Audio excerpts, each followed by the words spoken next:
যে যোৱা ৰাতি 7:45 মানত এটা ডাঙৰ শব্দ শুনিছে, আপোনালোকেও চাগে নিশ্চয় শুনিছে। তো আমি শব্দ শুনি পাই চালোঁ বাহিৰত ওলাই, এইফালে পাহাৰৰ ওপৰত জুই জ্বলা দেখা পালোঁ। গতিকে কালা পাহাৰটো আমাৰ ৰংক্লেং কালা পাহাৰৰ ওপৰৰ ফালে ইংলং ইপি বুলি কয় ন, সেইটো মই কালা পাহাৰ বুলিয়ে গম পাওঁ, একচুৱেলি কালা পাহাৰে হয়তো। তো আমি লগে লগে আমাৰ কামাণ্ডো পাৰ্টি, আমাৰ থানা ষ্টাফ, আমি 3টা টিম হয়, তিনিফালৰ পৰা আমি পাহাৰত উঠিছোঁ, লগতে লোকেল মানুহ চব উঠি আহিছে। তো আহি পেলাই মেবি এৰাউণ্ড 12 বাজিমানত বস্তুটো স্পটটো পাইছোঁ আৰু আহি পেলাই। তো প্লেনটো ক্ৰেছ হৈছে দেখিছে, আৰু সেয়াই আৰু 2জন পাইলট আছিলে বুলি কৈছে। তো তেওঁলোকতো হেৰি নাই, 2জন আছে বুলি কৈছে।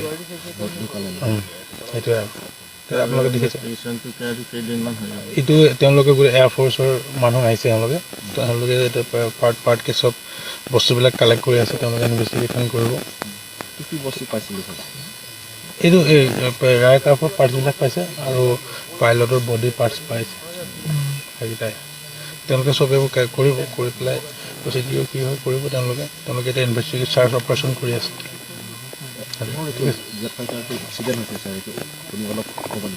এইটোতো গম নাপাম ন, কেনেকৈ গম পাব, সেইটোতো পচিবল নহয়। কেনেকৈ ক্ৰেছ হৈছে, কি হৈছে, এইটো ব্লেক বক্সটো পালেহে গম পাব।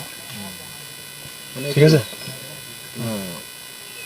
জেট ফাইটাৰটো একেবাৰে নষ্ট হৈ গ'ল ন?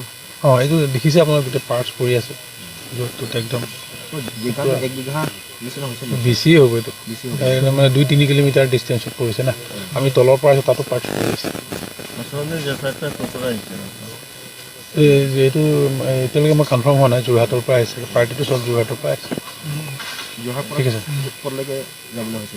গম নাপাওঁ, তেওঁলোকে কোৱা নাই আমাক ডিটেইলছ।